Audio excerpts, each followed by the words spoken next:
नमस्कार. सखी सह्याद्रीच्या आजच्या भागात मी रश्मी आंबेडकर आपल्या सगळ्यांचं मनापासून स्वागत करते.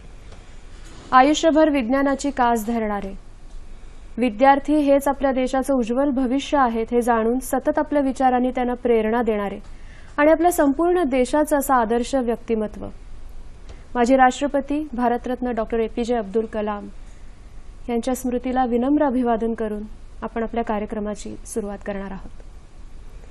काही आजार हे जागतिक स्तरावर त्याची नोंद घेतली जाते कारण त्यांची तीव्रता तेवढी असते.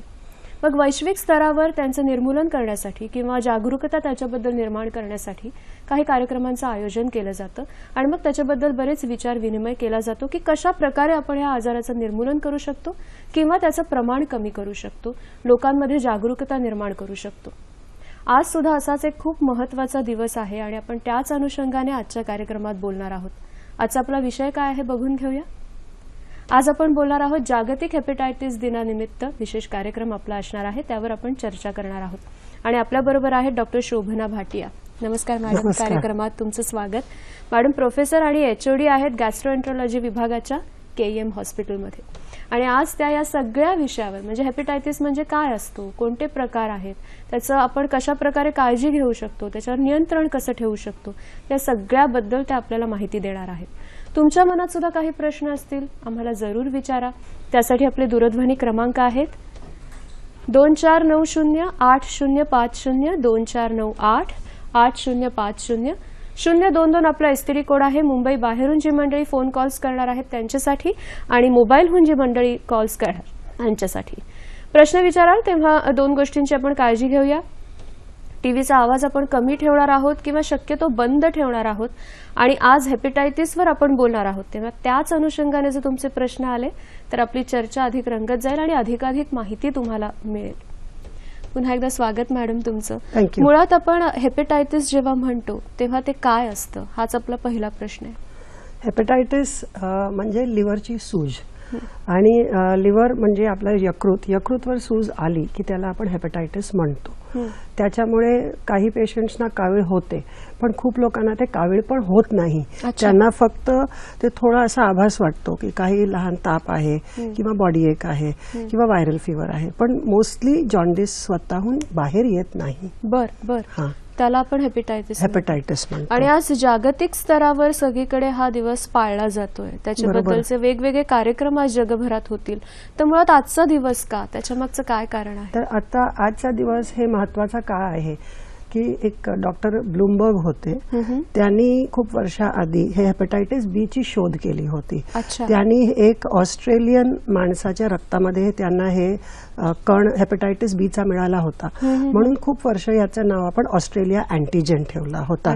आणि नंतर त्याला जसं आपण अ ब क असं म्हणतो असं ABCDE म्हणून असे प्रकारचे हेपेटायटिस आहेत.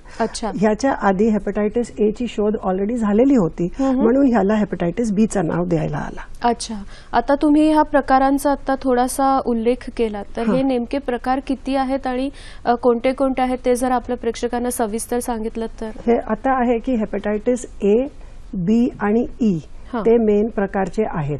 आता ह्याच्यातनं हेपेटायटिस A आणि E चे थोडे तुम्हाला स्लाइड्स दाखवते. तर त्या हेपेटायटिस A जे आहे ते हेपेटायटिस A जे आहे ते मोस्टली लहान मुलात होतो आणि हे दूषित पाण्यामुळे होतं. दूषित पाण्यामुळे असल्यामुळे ते लहान मुलांना जेव्हा हेपेटायटिस झाला आणि त्यांचा कधी कधी ते आपण घरात मुलांना सर्व बघतो आणि जर हात धुतले नाही तर लोकांना पण ते पसरू शकतो.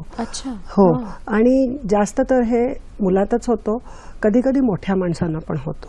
मोस्टली इंडियामध्ये काय बघितलं जातं, लहान मुलांना 5 किंवा 10 वर्षापर्यंत मोस्टली अँटीबॉडीज निर्माण होतात तर ते परत होणार नाही हेपेटायटिस. पण कधी कधी आपण काही लोकांमध्ये बघितलं की त्यांनी कधीही हे दूषित पाणी वापरलं नसेल, फक्त बॉटल्ड वॉटर घेतलं असेल, फक्त उकळलेला, तर कधी कधी मोठ्या माणसांना पण होतो आणि तेव्हा ते थोडं डेंजरस असतं.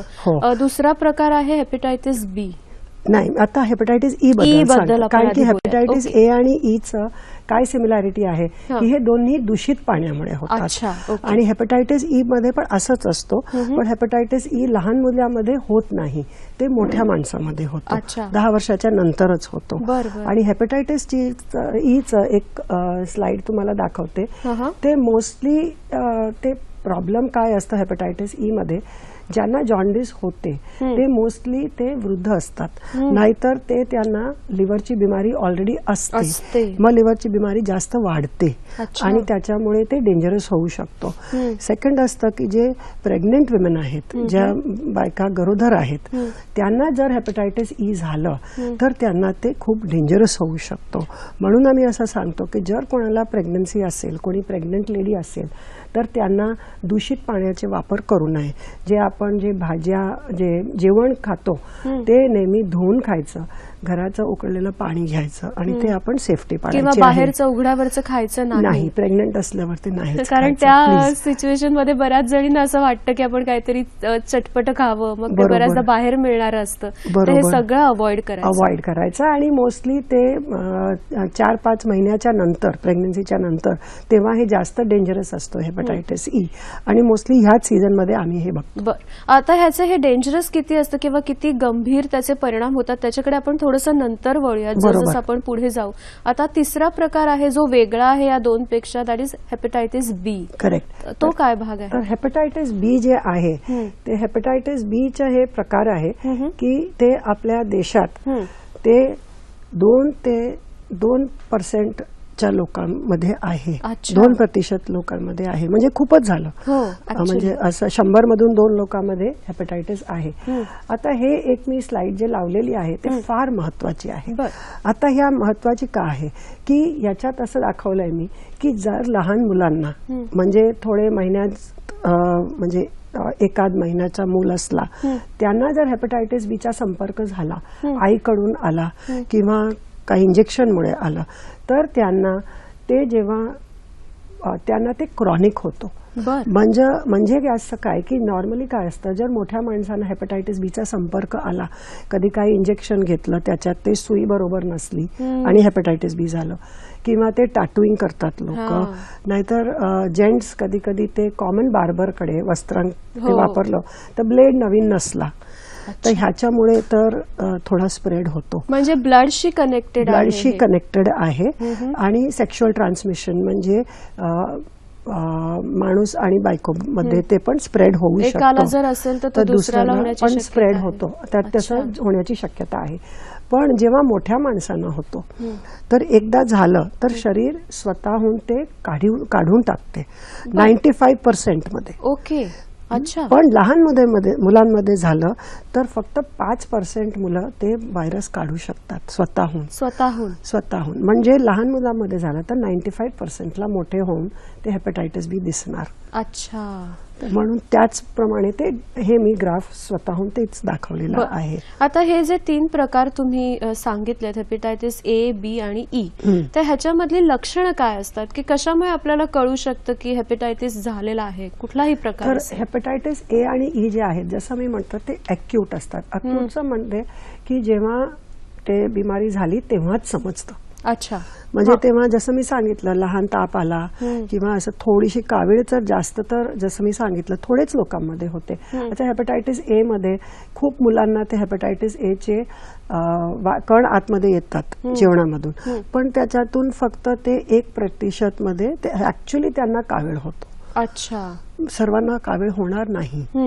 पण जे हेपटायटिस बी आहे, जेव्हा ते अक्यूट असतं, जेव्हा ते एक्सपोजर झाला, म्हणजे कोणाला ऑपरेशन केलं, ते हेपटायटिस बी झाला, ते त्याच्यानंतर ते इमिजिएटली खूप कमी लोकांना दिसतं, जास्त तर ते खूप वर्षानंतर दिसतं. पण म्हणजे टेस्ट केल्यानंतरच हेपटायटिस बी आहे हे आपल्याला कळू शकतं, अदरवाईज ते असं नाही लक्षात येणार. ते लक्षात येणारच नाही. फक्त कोणाला कावीळ झाली आणि आपण चेक केलं तरच ते. आणि रक्त, समजा तुम्ही आता जर ऑपरेशन केलं असेल आणि रक्त जर आपण ट्रान्सफ्युजन म्हणतो तसं केलं, तर त्याच्यामुळे सुद्धा हेपटायटिस बी होऊ शकतो?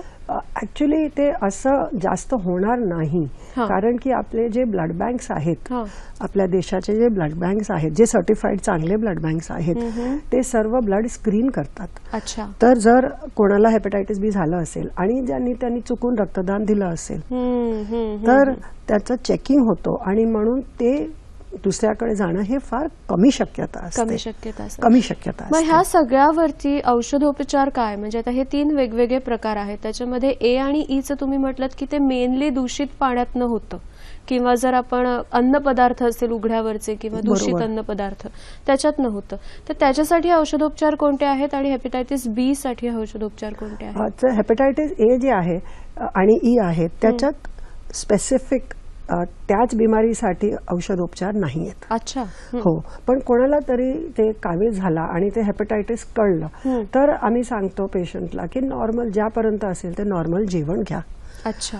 म्हणजे जे आपण पोळी भाजी वरण भात असं ते तूप नाही द्यायचं, फक्त दुधीची भाजी आणि भात घ्यायचे असे कधीच करायचं नाही, कारण की ते बघूनच पेशंट खाणार नाही. असं करायचं नाही असं तुम्ही म्हणता? नाही, नॉर्मल जेवण ज्यापर्यंत जातो. पण कोणाला जर खूप उलट्या येत असतील, त्यांना बेशुद्ध सारखं होत असतील तर लगेच हॉस्पिटलमध्ये नेऊन जावं, कारण की जर लिव्हर फेल्युअर झाला तर त्याच्यासाठी ते खूप सिरियस होतो आणि ते जीवावर धोका होऊ शकतो.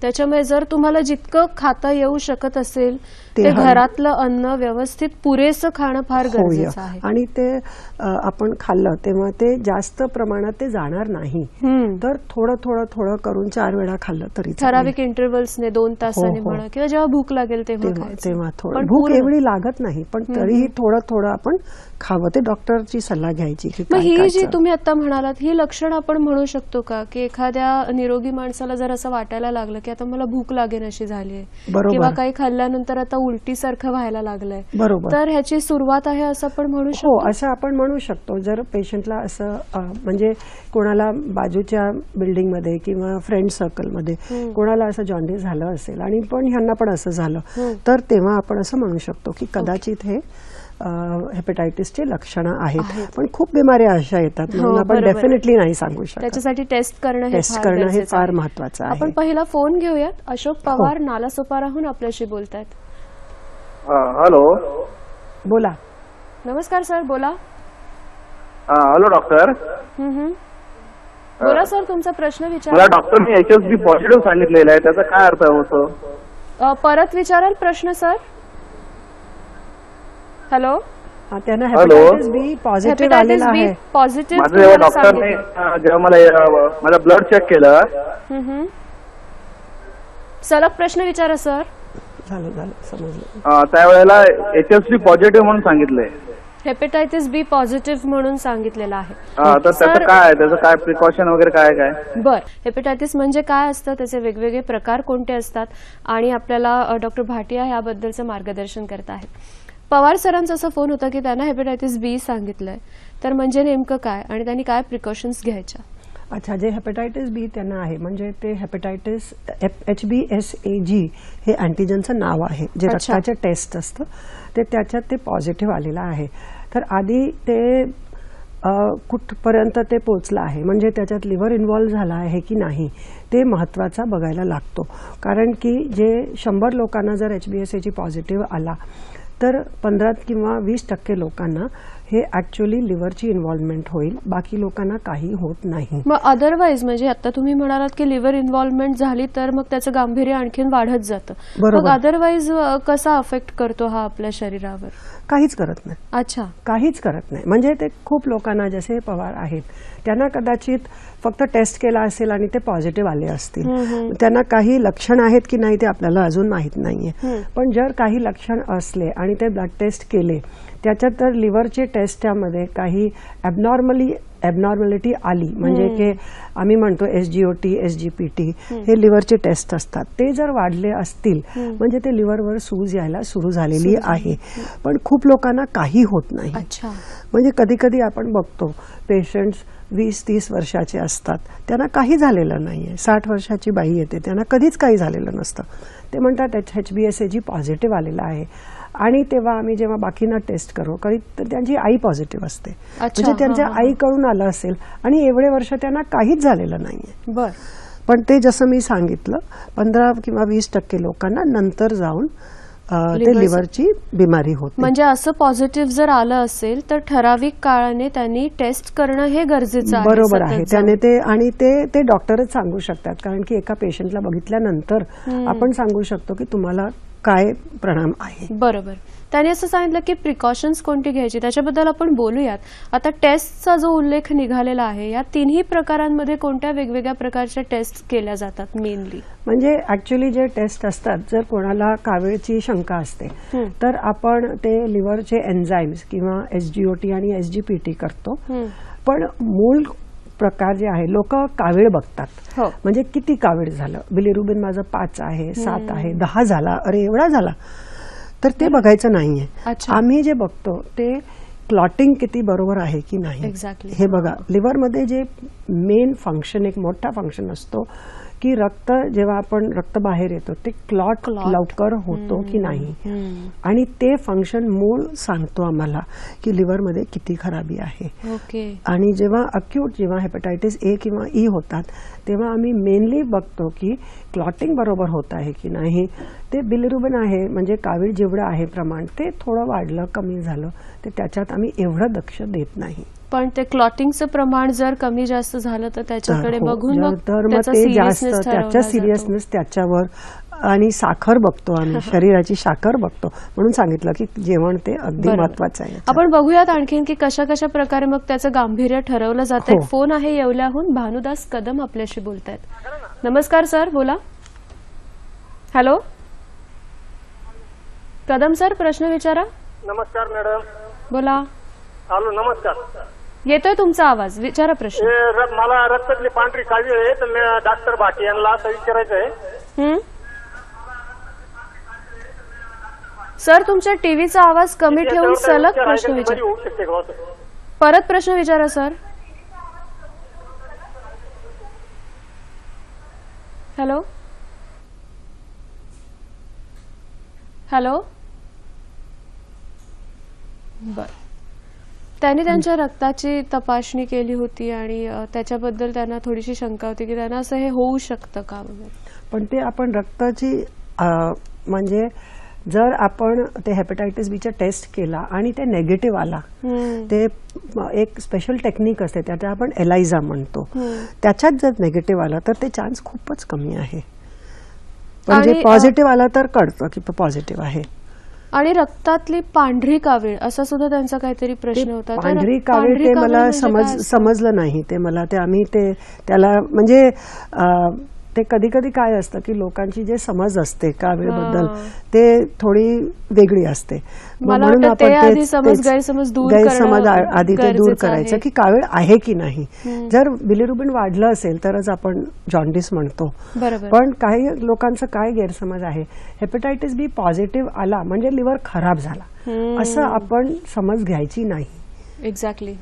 ते म्हणजे ते आपण अवेअरनेस असते, पण त्याच्यापेक्षा आपल्याला एवढी भीती वाटायची नाही की अरे अरे हेपॅटायटिस B झाला, आपण आता काहीच करू शकणार नाही जगात. तुम्ही म्हणालात तसं की कितीतरी वर्ष समजत सुद्धा नाही की हेपॅटायटिस B आहे किंवा नाही. बरोबर नाही का. हो, पण कधी कधी त्याचे जे परिणाम असतात, जसं तुम्ही विचारलं होतं की याचे काय परिणाम होतात, त्याच्यात ते खूप परिणाम असं किती वर्षाने होतात ते कधी कधी कळत पण नाही.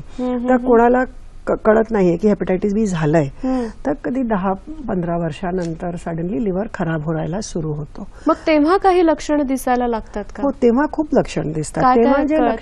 तेव्हा जे लक्षण दिसतात ते कधी कधी लहान थोडीशी कावीळ होते, किंवा पोट फुगायचं सुरू होतं, पोटात पाणी होतो, पायात पाय सुजायला सुरू होतात, किंवा फक्त थकवा वाटतो, काही करू नये असं वाटतं, काही करू नये असं वाटतं, थकवा वाटतो, तेव्हा वाटतं की कदाचित लिव्हर खराब असेल. दुसरं एक असतं कधी कधी ज्यांना जेव्हा जास्त बिमारी वाढली तेव्हा रक्ताची उलटी होते. पण म्हणजे ते खूप गंभीर जेव्हा स्वरूप असतं तेव्हा किंवा ते बेशुद्ध होतात, कधी कधी किडनीवर परिणाम होतो. पण हे सर्व लक्षण आहेत ते सिरोसिसचे आहेत. म्हणजे कोणालाही जर लिव्हर खराब झाला, हेपॅटायटिस B मुळे झाला किंवा दारूमुळे झाला किंवा काही कारणामुळे झालं, तरी हे लक्षण सेम असतात. फक्त हेपटायटिस बी चे हे लक्षण नाही. तर आपल्याला नेमकं काय झालं हे कळण्यासाठी तुम्ही म्हणतात तसं की टेस्ट करणं आणि डॉक्टरांचा सल्ला घेणं वेळोवेळी हे सगळ्यात महत्त्वाचं बरोबर आहे. प्रिकॉशन्स काय काय मगाशी जो प्रश्न होता की काय काळजी घेतली पाहिजे? म्हणजे कोणी जर हेपटायटिस बी ज्यांना कळलं त्यांनी आधी तर कधी रक्तदान द्यायचा नाही. अच्छा, कधीच रक्तदान करायचं नाही?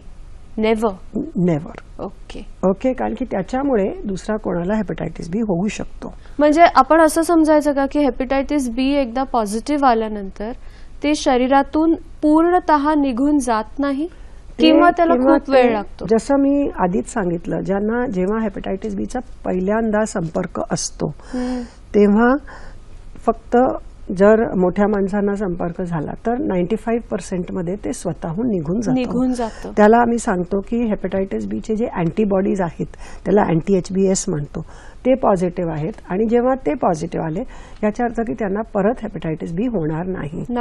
अच्छा, पण तरी सुद्धा त्यांनी रक्तदान करायचं? ते देऊ शकतात, त्यांनी रक्तदान देऊ शकतात, पण ज्यांना हेपटायटिस बी पॉझिटिव्ह आहे त्यांनी रक्तदान द्यायचं नाही.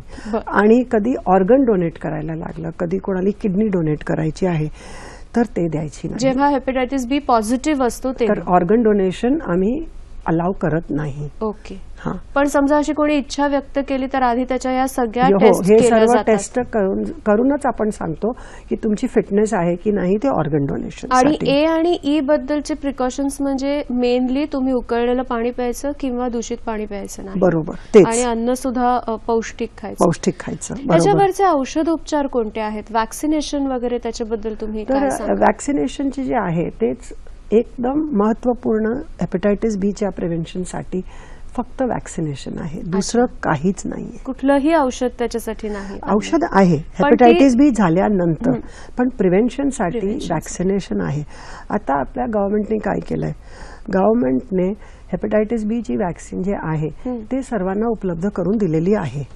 आणि मूल जेव्हा पैदा होतो तेव्हा पहिल्या 2 किंवा 3 दिवस मध्ये जे गव्हर्नमेंटचे रुग्णालय आहेत त्याच्यात ते वॅक्सिन दिली जाते. अच्छा, पहिल्या 2 दिवसामध्येच देतो, 2 किंवा 3 दिवसामध्ये. तर एक काळजी आईने काय घ्यायची की हॉस्पिटल सोडताना विचारायचं की माझ्या मुलांना ते वॅक्सिन दिलेलं आहे की नाही. आपण आणखीन बोलूया या वॅक्सिनेशन बद्दल. सुजाता भिसे आपल्याशी बोलतात खारघरहून. नमस्कार. हॅलो, बोला. नमस्कार, बोला. मी रश्मी, तुम्हाला नेहमी ऐकते. धन्यवाद. हॅलो, बोला. म्हणजे पाहिलं होतं तसं पण पुन्हा पाहण्याचा योग आला. आणि नमस्कार शोभना मॅडम. नमस्कार. मला असा प्रश्न विचारायचा आहे की माझं 1997 साली मी प्रेग्नंट राहिले त्यावेळेस मी हेपटायटिस बी आहे मला हे लक्षात आलं चाचण्या केल्यानंतर प्रेग्नन्सीच्या. तर मुलाला त्या डॉक्टरांनी आमच्या सांगितलं होतं इंजेक्शन दिल्यासाठी. ते इंजेक्शनचं नाव सध्या माझ्या लक्षात नाहीये, पण हेपटायटिस बी आहे म्हणून हे इंजेक्शन द्या त्याला जन्मल्यानंतर लगेच. बरोबर. ते सांगितलं, मी ते मुलाला दिले. पण दुसऱ्या मुलींच्या वेळेस डॉक्टर बोलले काही गरज नाहीये तसं द्यायची, तर ते दिलेलं नाही. तर ते द्यावं का, ते गरजेचं आहे का हे मला सांगा आणि त्या इंजेक्शनचं नावही सांगा. धन्यवाद मॅम. तर ते जेव्हाही गरोदर बायकांना आम्ही हेपटायटिस बी बघतो त्याच्यात ते हेपटायटिस बी मध्ये पण काही प्रकार असतात. आणि त्याच्यात आम्ही ते कण किती आहेत ते बघतो. तर विशेष जे HBV DNA आहेत ते काउंटिंग बघतो आम्ही. जर ते जास्त असलं तर मुलाला आम्ही 2 इंजेक्शन देतो. एक असतो जे हेपटायटिस बी इम्युन ग्लोब्युलिन आहे, HBIG म्हणतो त्याला. थोडी महाग असते पण ते द्यायलाच लागते. आणि ते एकदा दिली तर त्याच्या प्रोटेक्शन फक्त थोडे आठवडे राहणार, म्हणून ते वॅक्सिन त्याच्या बरोबरच देतो. अच्छा, वॅक्सिन दिली तर वॅक्सिनच्या नंतर ते बरोबर प्रोटेक्शन येतो. आणि वॅक्सिनचा 1 डोस नाही 3 डोस असतात. ते पहिल्यांदा दिवस जसं आपण दिलं मग 1 महिन्यानंतर आणि मग नंतर 6 महिन्यानंतर असं आपण 3 डोस देतो. आणि दुसऱ्या मुलाच्या वेळेला मला माहित नाहीये की तुमचे जे हेपटायटिस बी प्रकार काय होतं म्हणून ते आपण सांगू शकत नाही की ते काय झालं, पण मुलांना वॅक्सिनेशन देणं हे महत्वाचं आहे. त्यांनी त्याचं नाव विचारलंय की HBIG हेपेटायटिस बी इम्युन ग्लोब्युलिन. ओके.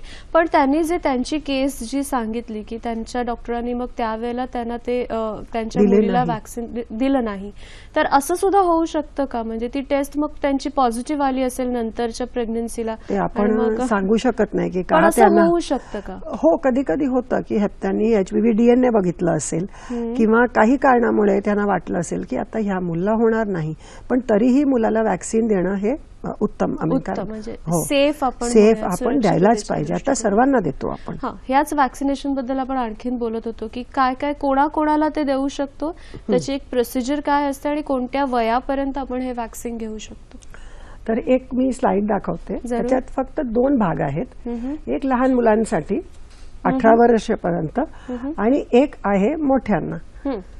कुठल्याही वयापर्यंत आपण घेऊ शकतो. म्हणजे ते इन्फंट्स आणि 18 वर्षापर्यंत आम्ही हाफ डोस देतो, पण ते शेड्यूल सेम आहे. पहिल्या दिवशी द्यायचं, मग 1 महिन्यानंतर आणि 6 महिन्यानंतर. आणि ह्याची जे प्रोटेक्शन आहे, आम्ही 3 डोस का सांगतो ते तुम्ही लक्ष देऊन बघा.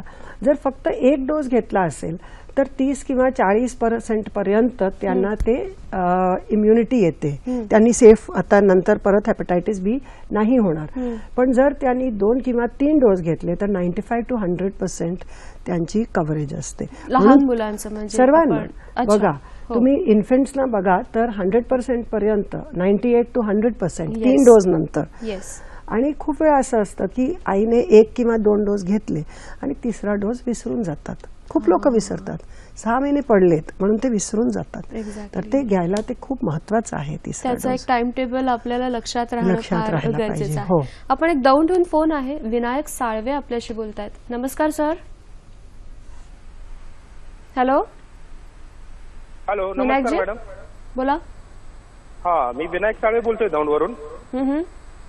मॅडम, काविळीसाठी बरेचसे डॉक्टर सुद्धा नाकामधून औषध देतात आणि सलाईन वगैरे लावून उपचार करतात. जसं की लोणावळा या ठिकाणी पण अशा प्रकारे औषध दिलं जातं. तर ते योग्य आहे की अयोग्य आहे याच्याविषयी मला माहिती द्या प्लीज.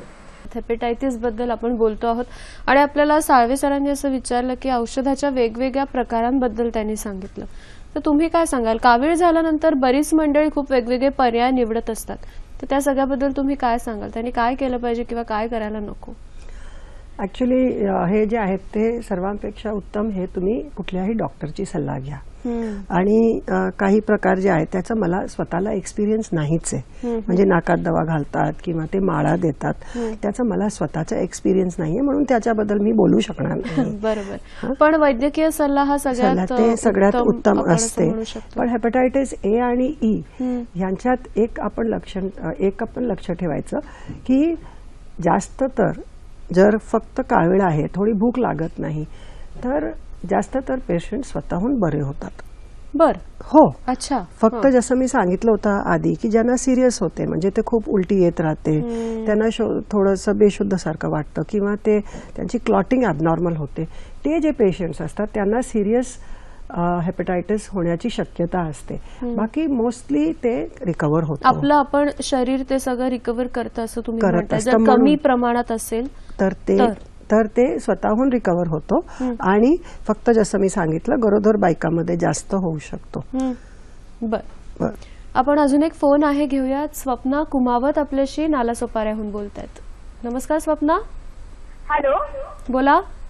हॅलो मॅडम, माझ्या मुलाला जॉन्डिस झालेली आहे, पण ते हेपेटायटिस ए आहे की बी आहे, म्हणजे नक्की काय प्रिकॉशन्स मला काय घ्यायचे? बर, काय सांगाल मॅडम? त्यांच्या मुलाला कावीळ आहे, पण हेपेटायटिस ए आहे का ई तर शक्य नाही, लहान मुलामध्ये कमीच होतो. तर काय त्यांनी आधी टेस्ट करणं गरजेचं आहे त्याच्यामध्ये? पण ते आता मूल जर काही नाही खेळत असेल, काही प्रॉब्लेम नसेल, तरी त्यांनी डॉक्टरांना दाखवायचं आणि ते डॉक्टर तुम्हाला सांगतील की फर्दर टेस्टिंग करायची गरज आहे की नाही. कारण की हेपेटायटिस ए येऊन लवकर निघून जातो 1-2 आठवड्यात. पण तरीही जर काळजी असेल तर डॉक्टरांना विचारा काय टेस्ट करायला लागतील, किंवा हेपेटायटिस ए किंवा बी आहे त्याची टेस्टिंग ते डॉक्टरच करून देतील.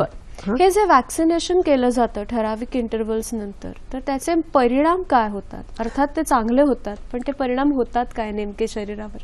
हो, तर ते वॅक्सिनचा परिणाम असा आहे की जसं आपण एवढे वर्ष पोलिओची वॅक्सिन घेत आहोत, तर आता इंडियामध्ये तर पोलिओ निघालच, बरोबर, ते खूप चांगली गोष्ट आहे, एक झाली. हो. असंच हेपॅटायटिस बी खूप देशामध्ये एकदम आपल्यापेक्षा जास्तच होतो. आपल्या देशात 2 किंवा 3% आहे. तर मी एक स्लाइड दाखवते. जरूर. जेव्हा हे 1985 मध्ये पहिल्यांदा वॅक्सिन सुरुवात झाली तेव्हा तायवानमध्ये हेपॅटायटिस बी चं प्रमाण 12% होतं. म्हणजे 10 मधून 1 किंवा 2 लोकांना हेपॅटायटिस बी होतो. आणि 15 ते 20 वर्षात खूप ते मुलं त्यांची हेपॅटायटिसमुळे कॅन्सरने हो खूप म्हणजे त्यांना लिव्हरचा कॅन्सर व्हायचा 15-20 वर्षाच्या वयामध्ये आणि त्याच्यात खूप मुलं मरण पावायची. तर त्यांनी हे मुद्दा घेतला की सर्व मुलांना आपण जन्माला आले की लगेच हेपॅटायटिस बी वॅक्सिन देऊन टाकूया. आता ह्या ग्राफमध्ये ते क्लिअर थोडं नाहीये, पण आता त्यांच्या देशात जे हेपॅटायटिस बी ची संख्या आहे ते 1% पेक्षा कमी आहे. आणि जे आपण ह्याला असं एकाच वर्षात ते होणार नाही, ते जे परिणाम आपल्याला दिसणार ते 20-25 वर्षानंतर दिसणार. म्हणून प्रत्येकाने ते वॅक्सिनेशन करणं हे आता काळाची गरज झाली असं आपण म्हणूया. एकदम आणि लहान मुलांना तर एकदम गरज आहे. म्हणजे 100% प्रत्येक जन्मलेल्या मुलाला हे वॅक्सिनेशन देणं गरजेचं. बरोबर. आणि गव्हर्नमेंटने पण तेच केलेलं आहे. आपण ह्या गंभीर परिणामांबद्दल जेव्हा बोलतो म्हणजे आता सुरुवातीच्या काळामध्ये आपण म्हणतो की त्रास तसा कमी होतो किंवा जाणून येत नाही, पण त्याचे मग एकदम गंभीर परिणाम काय होऊ शकतात? समजा चुकून दुर्लक्ष झालंच तिन्ही बाबतीमध्ये, तर काय गंभीर परिणामांना सामोरं जावं लागतं? तर त्याच्यात जेव्हा लिव्हर आधी आम्ही म्हणतो की क्रॉनिक हेपॅटायटिस होते म्हणजे सूज होते, पण ते एवढं दिसत नाही, फक्त जसा थकवा येतो, थोडीशी कावीळ असते आणि त्याला आपण क्रॉनिक हेपॅटायटिस म्हणतो. या काळात आपण ट्रीटमेंट देऊ शकतो. ट्रीटमेंटमध्ये म्हणजे खूप एक इंटरफेरॉन हे एक इंजेक्शन आहे आणि गोळ्या पण आहेत. तर इंटरफेरॉन जे इंजेक्शन आहे ते काही लोकांना आपण देऊ शकत नाही. कोणाला देऊ शकत नाही आपण? म्हणजे ते आम्ही सांगतो की ज्यांना ऑलरेडी लिव्हर जास्त खराब झालेला आहे त्यात आपण इंटरफेरॉन लगेच देऊ नाही शकत. थोडी कंडिशन बरी झाली आपण नाही देऊ शकणार, पण जे गोळ्या आहेत ते कोणालाही देऊ शकतो. पण ते एक लक्ष ठेवायचं असतं की आपण जे गोळ्या सुरू करतो ते बंद करणं जरा डिफिकल्ट असतं. आपण याच्याबद्दल बोलूया कारण हे खूप महत्वाचं आहे. त्याआधी आपण एक औरंगाबादहून फोन आलाय. अरुण बोलतायत आपल्याशी. नमस्कार मॅडम दोघांनाही. मी अरुण औरंगाबाद किल्लोडून. मॅडम मला 2 प्रश्न विचारायचे आहेत. पहिला प्रश्न असा आहे की त्यांनी हेपॅटायटिस ए आणि हेपॅटायटिस बी विषयी जशी माहिती सांगितली सविस्तरपणे, तसंच आमचं वाचण्यात असं आलं की यामध्येही NA आणि NBV म्हणजे नॉन ए विषाणू आणि नॉन बी विषाणू असाही तर याविषयी माहिती सांगावी. आणि दुसरं असं की हेपॅटायटिस सारख्या तीव्र संक्रामक रोगांवर आळा घालण्यासाठी जागतिक आरोग्य संघटनेच्या आतापर्यंत कशा प्रकारचा आणि किती प्रतिसाद आपल्या देशाला मिळाला आहे? धन्यवाद. धन्यवाद. त्यांनी प्रकाराबद्दल सांगितलं की अजून काही त्याचे प्रकार असतात का, तर त्याच्याबद्दल? तर हे जे non a non B J नाव आहे ते तेव्हा आला होता जेव्हा आपल्याकडे खूप व्हायरसेस बद्दल माहित नव्हतं. हे हेपॅटायटिस बी ची शोध झाली 1950-55च्या आसपास. त्याच्यानंतर डॉक्टरांनी काय बघितलं की कोणाला त्यांनी ब्लड ट्रान्सफ्युजन दिला आणि ब्लड ट्रान्सफ्युजन नंतर हेपॅटायटिस बी नव्हता त्या ब्लडमध्ये, तरीही त्याला जॉन्डिस झाली. पण त्याच्यात ए नव्हतं आणि बी ही नव्हतं, पण तेव्हा 2च प्रकारचे जॉन्डिस होते. तर तेव्हा त्यांनी त्याला नॉन ए नॉन बी हा नाव दिला. आता 1990 मध्ये ह्या रक्तामधून आपल्याला हेपॅटायटिस सी भेटला. त्याला नवीन नाव दिलं गेलं हेपॅटायटिस सी. आणि जेव्हा हेपॅटायटिस डी आलं, डी मध्ये ते बी बरोबरच असतो, पण ते स्वतःहून होत नाही, ते बी बरोबरच असतो. म्हणून आम्ही डी ची चर्चा जास्त करणार नाही. बी झाला असेल तर डी त्याच्या असणारच नाही. काही लोकांना होतो, त्याच्यात आपल्या पॉप्युलेशन मध्ये जास्त होत नाही. म्हणजे आपण जर सरळ साध्या शब्दात म्हणायला गेलं तर हेपॅटायटिस बी झाला असेल तर डी होण्याची शक्यता असते. तुम्हाला इंडिव्हिज्युअली हेपॅटायटिस डी होऊ शकत नाही. आणि जे हेपॅटायटिस ई आहे ते नंतर आपल्याला ऍक्च्युली ईचं काय आहे, हेपॅटायटिस ई ते भारतातच शोधलेलं गेलं आहे. ते डॉक्टर खुरू एक आहेत काश्मीरमध्ये, त्यांनी याची शोध केली होती कारण की तेव्हा खूप एपिडेमिक्स व्हायचे बरोबर. दूषित पाण्यामुळे खूप लोकांना ते, जसं कानपूर एपिडेमिक होती त्याच्यात 80,000 लोकांना झाली होती जॉन्डिस. तुम्ही हेपेटायटिस सी बद्दल काय म्हणालात, पुन्हा एकदा जर आपल्या प्रेक्षकांना सांगितलं तर? हेपेटायटिस सी जे आहे त्याची शोध 1990 मध्ये झाली आणि हेपेटायटिस सी फक्त एकच मार्गाने येतो, ते पण रक्तामुळे. ओके. रक्त ट्रान्सफ्युजनमुळे. जसं हेपेटायटिस बी कोणालाही होऊ शकतो, इंजेक्शन लागला, ब्लेड लागला आईकडून, तसं हेपेटायटिस सी एवढा लवकर होत नाही, खूप कमी लोकांना होतो असं, पण ते रक्तामुळे होतो. फक्त रक्त जर दिलं गेलं तर त्याच्यामुळे हेपेटायटिस सी हा प्रकार होऊ शकतो. हो, आणि हेपेटायटिस सीचं काय आहे की 1990 मध्ये आपल्याला कळलं की हेपेटायटिस सी म्हणून एक बिमारी आहे. त्याच्या रक्ताची टेस्टिंग त्याच्या 4-5 वर्ष लागली. तर ज्यांनाही रक्त 1955 किंवा 2000 पर्यंत मिळाले असतील त्याच्या आधी. आणि दुसरी एक गोष्ट की हेपेटायटिस सी जे आहे त्याच्यात लिव्हरची बिमारी ते 25 किंवा 30 वर्षानंतर होते. बर. लगेच कळतच नाही. अच्छा, म्हणजे झाल्यानंतर 25-30 वर्षांनी. हो, रक्त दिल्यानंतर 20-25 वर्षांनी. तेव्हा जर ब्लड टेस्ट केलं आणि हेपेटायटिस सी पॉझिटिव्ह आला तर त्याची ट्रीटमेंट पण आहे. अच्छा, त्याची लाईन ऑफ ट्रीटमेंट काय असते? त्याची आधी, आता 2 वर्ष आधी त्याची फक्त एकच लाईन ऑफ ट्रीटमेंट होती, ते होती इंटरफेरॉन. बर. आणि त्याच्यात ते आम्ही म्हणत होतो की फक्त 70 किंवा 60% ते हेपेटायटिस सी चं लक्षण निघून जातात. पण जे आता गोळ्या आल्यात त्याच्यासाठी तर ते सेफ आहेत. बर. ते गोळ्या आता खूप येत आहेत. आता एवढ्या 17 गोळ्या तिचे निर्माण पुढच्या 3-4 वर्षामध्ये एवढी शोध केलेली आहे. म्हणजे त्यांचा जो दुसरा प्रश्न होता अरुणजींचा की आता हे सगळं ह्याचं निर्मूलन होण्यासाठी किंवा एकंदरीत त्याचे परिणाम कमी होण्यासाठी हळूहळू त्याची सुरुवात आता आपल्याला दिसायला लागली असं आपण म्हणू शकतो. प्रतिसाद ज्याला आपण म्हणतो बॉडीचा जो असतो तो, काय सांगाल तुम्ही? म्हणजे ते त्याचा अर्थ मला समजला नाही. त्यांनी असं सांगितलं की आता अशा पद्धतीने जे वेगवेगळे कार्यक्रम आयोजित केले जातात आणि जनजागृती केली जाते, मग ह्या सगळ्याचे परिणाम कोणत्या प्रकारे दिसू लागले जगभरात आणि भारतामध्ये? जगभरात तर आहेत. जसं मी हेपेटायटिस बीचं वॅक्सिनेशनचा प्रोग्राम दाखवला, पण जसे जसे आपण पाणी स्वच्छ वापरतो तर त्याच्याने हेपेटायटिस ई तर कमी होणारच. प्रेग्नेंट वुमेनमध्ये आपण हे जर त्यांना सांगितलं की बाबा स्वच्छ पाणी प्या, बाहेरचं जेवण घेऊ नका, तर ते ऑटोमॅटिकली हेपेटायटिस ई ची शक्यता कमी होते. हेपेटायटिस ए चं पण आहे की वॅक्सिन पण आहे हेपेटायटिस ए साठी, पण ते आम्ही खूप कमी लोकांना देतो. लहान मुलांना ऑलरेडी हेपेटायटिस ए ची संपर्क असतेच, तर त्यांना होऊन जातो ते हेपेटायटिस ई आतमध्ये आणि काही त्यांना म्हणजे लक्षण दिसत नाही. पण जर कोणी थोडा त्यांना ऑलरेडी लिव्हरची बिमारी असेल मग त्यांना आम्ही सांगतो की बाबा हेपेटायटिस ए ची वॅक्सिन घ्या, म्हणजे परत दुसरा हेपेटायटिस होऊ नये. प्रिकॉशन्स आपण घेतली जातात. महेंद्र गरुड आपल्याशी बोलतायत नाशिकहून. नमस्कार सर. हॅलो, बोला महेंद्रजी. हा मॅडम, मला सप्टेंबर मध्ये कावीळ झाली होती, नंतर परत ती डिसेंबर मध्ये नॉर्मल झाली, परत जानेवारीत झाली, नंतर परत नॉर्मल होऊन परत आत्ता झाली होती. 3दा जवळजवळ कावीळ झाली. रेग्युलर इंटरव्हल्सला? हा, जवळजवळ रेग्युलर इंटरव्हल झाली असेल. धन्यवाद. त्यांना सारखी म्हणजे सप्टेंबरमध्ये कावीळ झाली, बरी झाली, परत जानेवारीमध्ये झाली, बरी झाली, आणि आता परत ती लक्षणं त्यांना बहुतेक दिसतात. तर हे आहे की आपण ना अशी फक्त फोनवर जी माहिती मिळाली त्याच्यावर आपण डायग्नोसिस किंवा ट्रीटमेंट देऊ शकणार नाही.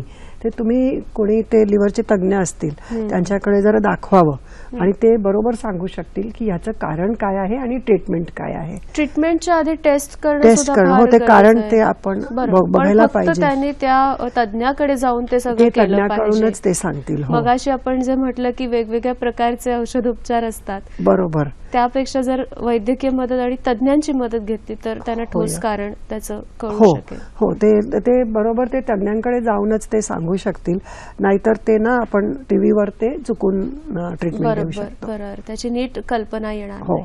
खूप गैरसमज किंवा खूप वेगवेगळ्या प्रकारचे समज आपल्याकडे वेगवेगळ्या आजारपणांबद्दल असतात.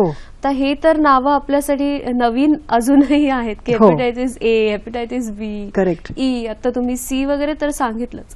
पण ह्याच्याबद्दलचे जे समज गैरसमज आहेत त्याच्याबद्दल तुम्ही काय सांगाल? कोणत्या गोष्टी अशा आहेत की ज्या कटाक्षाने सांभाळल्या पाहिजेत, केल्या पाहिजेत आणि त्या करता कामा नयेत. काय सांगाल? आता हेपेटायटिस मेन जे आहे, मी हेपेटायटिस बी बद्दल बोलणार, कारण की त्याच्याबद्दलच सर्वांपेक्षा जास्त गैरसमज आहे आपल्या देशात. बरोबर.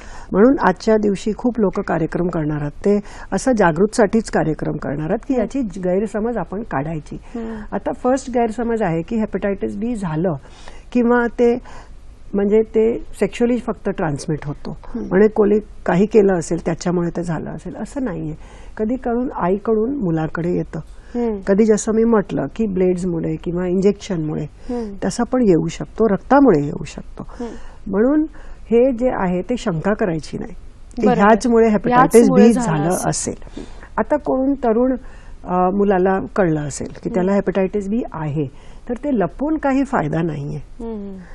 फर्स्ट त्यांनी काय करायचं, जे घराची लोक आहेत, मेनली त्यांची बायको असेल, बरोबर, किंवा मुलीला झालं असेल तर त्यांच्या मिस्टरांना, त्यांनी चेक करायचं आणि त्यांना वॅक्सिनेशन द्यायचं.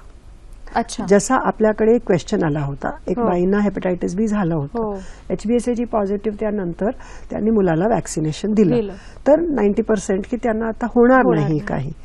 आणि ज्यांनी ते वॅक्सिन घेतला तर त्यांना कधीच हेपेटायटिस बी ची होणारच नाही. जर परत त्यांना कधी संपर्क झाला हेपेटायटिस बी शी तरीही त्यांना कधी होणार नाही. पण म्हणजे तुम्ही म्हणालात तसं की आज एक वॅक्सिन घेतलं, 1 महिन्यानी एक घेतला आणि 6 महिन्यांनी न विसरता, ते जे 6 महिन्यानंतरचं आहे बरोबर, ते न विसरता जर आपण घेतलं तर आपल्याला तो होणार नाही, भले मग आपल्या पार्टनरला असला तरी चालेल, तरी काही होणार नाही. तर आम्ही अशी ऍडवाइस देतो की जर लग्न झालं नसेल, ठरलं असेल तर आपण त्यांना सांगू की बाबा वॅक्सिन घेऊन टाका.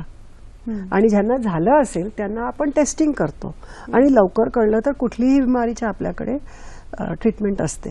पण कधी कधी ते दुर्दैवाने काही लोक असतात त्यांना कळत नाही. हेपेटायटिस बीचं एक आहे की 1% असतो त्यांना लिव्हरचा कॅन्सर होतो. लहान ते आहे, प्रमाण आहे, पण आहे. अच्छा. हे जे सगळं तुम्ही आता सांगता आहात की कॅन्सर आहे किंवा हे अशा काही ज्या डेंजरस आजार असतील, ऑलरेडी काही जणांना कॅन्सर झाला असेल, तर त्यांना पण आपण असं प्रिव्हेंट करू शकतो वॅक्सिन देऊन? ज्यांना ऑलरेडी हेपेटायटिस बी आहे त्यांना आपण वॅक्सिन देऊन काही करू शकत नाही. वॅक्सिन त्यांना काम करणार नाही. तर ते गैरसमज काढायला पाहिजे. लोकांना वाटतं की हेपेटायटिस बी झालं वॅक्सिन घेऊन टाका, पण ते नाहीये. वॅक्सिन ते औषध नाहीये. औषध घेऊनही काही लोकांना होऊ शकतो, पण ते थोडाफार तर प्रिव्हेंट होतोच बरोबर ट्रीटमेंट घेतल्याने. ओके. आपण एक नाशिकहून फोन आलाय, दिलीप पाटील आपल्याशी बोलतात. नमस्कार सर. हॅलो. हॅलो. बोला सर. हॅलो. बोला, तुमचा आवाज येतोय सर. नमस्कार मॅडम. नमस्कार. नमस्कार, नांदगाव बोलतोय मी. मॅडम माझा हेपेटायटिस, सलग प्रश्न विचारा सर. मला आहे ना हेपेटायटिस बी चं डिटेक्ट झालं होतं. तर ते हेपेटायटिस बी ते मी नंतर DNA टेस्ट वगैरे केलेली आहे. DNA टेस्ट केल्यानंतर माझा तो लायनर रेंज आली त्याच्यामध्ये. तर ते भविष्यात लायनर रेंज आणि कमी ती रेंज असते ना आपली, ती 0.47 रिझल्ट दाखवलाय त्यांनी त्याच्यामध्ये आणि 0.02 दाखवलाय रिपोर्टमध्ये. बर, धन्यवाद सर. त्यांनी एक काउंट बद्दल सांगितलं होतं, त्यांना हेपेटायटिस बी पॉझिटिव्ह आलं होतं आणि मग त्याच्यानंतर जे वेगवेगळे काउंट्स केले जातात, टेस्ट केली जाते, त्यांनी एक काउंट सांगितलं. तर मुळात असे कोणते काउंट्स असतात? त्यांचा प्रश्न आपल्यापर्यंत नीट आला नाही, पण असे काही काउंट्स असतात का ज्याच्यावरून मग परीक्षण केलं जातं किंवा ठरवली जाते ट्रीटमेंट, असं असतं का? हेपेटायटिस बी मध्ये खूप सारे असे प्रकार असतात. म्हणजे एक आम्ही बघतो HbSAg ते पॉझिटिव्ह आहे की नाही, ते तर आपण खूप लोकांनी ते प्रश्न विचारले. त्याच्याबद्दल पण त्याचे काउंट असतात, जास्त असतात तर आम्हाला कळतं काय त्याच्या. पण दुसरं आहे HbEAg आणि HbE EAG जे आहे, ई अँटीजन म्हणजे जे जर पॉझिटिव्ह असलं तर त्याचा अर्थ आम्ही असा धरतो की ह्या पेशंटवरून दुसऱ्यांना हेपटायटिस होण्याची शक्यता जास्त असते. म्हणजे जर आई हेपटायटिस बी पॉझिटिव्ह आली आणि ई अँटीजन पण पॉझिटिव्ह असेल तर त्यांना आम्ही नक्की ते HBIG त्यांनी जे विचारलं होतं आधी ते देतो. इतर लोकांना आपण दुसरा HBV DNA बघतो, म्हणजे मात्र शरीरामध्ये किती कण फिरतायत ते, तसं ते कण बघतो. ते लाखात असतात. अच्छा. हो, ते लाखात असतात, पण फक्त ते बघून आम्ही ट्रीटमेंटचा निर्णय घेऊ शकत नाही. त्याच्यासाठी अनेक वेगवेगळी आम्ही बघतो की लिव्हरवर काही परिणाम झालाय का. तर लिव्हरवर परिणाम असेल तरच ते ट्रीटमेंट सुरू करतो. कारण की जसं मी सांगितलं, जे इंजेक्शन आहेत ते आम्ही 1 वर्ष देऊ शकतो, बरोबर, पण जे टॅबलेट्स आहेत ते टॅबलेट्स अजून कोणी अशी शोध केलेली नाहीये की टॅबलेट्स ते कधी बंद करायची. साधारणतः हे झालेले आहेत ज्यांना आजार आणि ह्या टेस्ट वारंवार कराव्या लागतात तो काउंट बघण्यासाठी, तर त्या 2 टेस्ट मध्ये अंतर किती असतं असं ठरलेलं आहे की त्याच्या तीव्रतेवरती ते अवलंबून असतं? ते तीव्रतेवर ते आहेच, पण जास्त तर आम्ही काय करतो, HbA1c एकदा केली तर 6 महिन्यानंतर परत करतो. अच्छा, ओके. मग ते परत करण्याचं काही महत्व नाहीये, कारण की एकदा ते झाली तर ते निघायची खूप कमी चान्सेस असतात. पण जे HBV DNA आहे ते ट्रीटमेंट सुरू केली त्याच्यानंतर आपण ते बघतो, पण ते तीव्रताप्रमाणे जशी ट्रीटमेंट असते त्याच्याप्रमाणे बघतो. ते हळूहळू मग त्याचं टेस्टचं प्रमाण सुद्धा त्यानुसार त्यानुसार करतो आणि पेशंटची कंडिशन बघूनच आपण ते टेस्ट सांगतो. म्हणून ते एका असा सेंटेन्स मध्ये सांगू शकत नाही की ह्यांना हे करा त्यांना असं करू नका. ते म्हणजे जे टेस्ट आहे ते प्रत्येकाचं वेगळे टेस्ट असतात. बरं, आपण हा कार्यक्रम सुरू होण्या अगोदर जेव्हा चर्चा करत होतो तेव्हा तुम्ही 2 शक्यतांबद्दल सांगितलं होतं की ज्यांची किमोथेरपी सुरू असते किंवा ज्यांना किडनीचा प्रॉब्लेम असतो तर त्यांना सुद्धा आपण ह्याच्यापासून प्रिव्हेंट करू शकतो किंवा होऊ नये म्हणून त्याच्यावर उपाययोजना करू शकतो. काय सांगाल त्याच्याबद्दल, कारण हा सुद्धा एक खूप महत्वाचा प्रश्न आहे. हो, आता जे किडनीची ज्यांना बिमारी असते दुर्दैवानेच होते, पण ते जेव्हा झालेली असते तेव्हा त्यांना आपण कधी कधी त्यांना डायलिसिसची गरज लागते. आता डायलिसिस मध्ये पण रक्त असतो, बरोबर, तर तेव्हा त्यांना कॉन्टॅक्ट होण्याची शक्यता असते, म्हणून त्यांना आपण आधीच वॅक्सिनेशन द्यायचं. अच्छा, पण त्यांची वॅक्सिनेशन शेड्यूल थोडी जास्त असते, ते तुम्हाला तज्ञच सांगू शकतील की जेव्हा ते डायलिसिसच्या आधी आपण जर वॅक्सिन दिली त्यांना तर त्यांना ते डायलिसिस मशीनवरनं तर हेपटायटिस होणार नाही. बरोबर आहे. कधी कधी त्याच्याने होतो, कधी कधी होतो, पण ते शक्यता आहे, रिस्क घ्यायची नाही. बरोबर. दुसरं एक आहे किमोथेरपी मध्ये काय आहे, जेव्हा आपण किमोथेरपीची दवा देतो किंवा कोणाला ते स्टिरॉइड नावाची दवा देतो, शरीराची इम्युनिटी कमी होते. खरी गोष्ट, खरी ना. तर तेव्हा ते काय असतं की जर आतमध्ये कुठेही ते हेपटायटिस बी लपलं असेल तर ते बाहेर येतं, कारण इम्युनिटी कमी झाली. मग त्यांना ते हेपटायटिस बी जर झाला तर त्यांना सिव्हिअर लिव्हर डिझीज होण्याची शक्यता असते, फास्ट होण्याची शक्यता असते. म्हणून आम्ही ते चेक करतो आणि मग त्यांना सुद्धा वॅक्सिनेशन दिलं जातं. जर नेगेटिव्ह असेल तरच सांगतो की त्यांना तुम्ही बघा. मग आता हे नवीन जे डिसीजेस आहेत ज्यात आपण स्टिरॉइड जास्त वेळ देणार आहोत त्यांना पण आम्ही सांगतो बाबा तुम्ही घ्या वॅक्सिन. अगदी शेवटची 2 मिनिटं मॅडम आता आपल्याकडे आहेत, तर जाता जाता तुम्ही एकंदरीत या हेपटायटिस बद्दल आपल्या सगळ्या प्रेक्षकांना अगदी थोडक्यात पुन्हा काय सांगाल, कोणत्या गोष्टींची काळजी घ्यायची आणि त्याच्यामुळे आपण त्याच्यावर बऱ्यापैकी नियंत्रण ठेवू शकतो, काय सांगाल? आता हेपटायटिस ए आणि ई जसं आपण आधी सांगितलं ते दूषित पाण्यामुळे होतात, म्हणून ह्याचं सावध फक्त एक, पाणी स्वच्छ आणि जे घराचं जेवण ते अतिउत्तम. बरोबर, बाहेरचं जेवण जर खाल्लं तर ते स्वच्छ जेवण घ्या, गरम जेवण घ्या, तर ते चान्सेस कमी असतात. दुसरं आहे गरोदर बायकांनी तरी हे स्पेशली पाळायचं, कारण की जर त्यांना हेपटायटिस ई झाली तर त्यांना रिस्क जास्त असतं. हेपटायटिस बी मध्ये खूपच गैरसमज आहे लोकांना, पण सर्वात पेक्षा उत्तम की जर कोणी नेगेटिव्ह असेल तर त्यांनी वॅक्सिन घ्यायची. लहान मुलांनी एस्पेशली तुम्ही मुलांना वॅक्सिन देऊन टाका. जर कधीही कोणाला पॉझिटिव्ह दुर्दैवाने आलं तर त्यांना चेकिंग करून ते तंत्राकडून एक्सपर्ट्स कडूनच ते ट्रीटमेंट घ्यायची असते, नाहीतर ते चुकून दुसरीच ट्रीटमेंट त्यांना मिळते. आणि वॅक्सिनेशन घेतल्यानंतर साधारणतः 100% आपल्याला हेपटायटिस बी होऊ शकत नाही. होय नाही का? पण ते तिन्ही डोस घेतले तरच आजच्या दिवशी एक घ्यायचा, त्याच्यानंतर 1 महिन्यानी एक घ्यायचा आणि त्याच्यानंतर 6व्या महिन्याचा मात्र न विसरता घ्यायचं. बरोबर.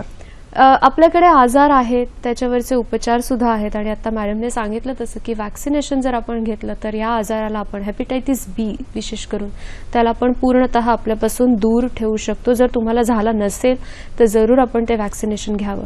आणि इतर सुद्धा सगळ्या गोष्टी, काय काळजी घ्यायची, कोणते प्रकार आहेत, या सगळ्याबद्दल आज आपल्याला खूप छान मार्गदर्शन मॅडमने केलंय. शोभना मॅडम, पुन्हा एकदा आपले मनापासून आभार.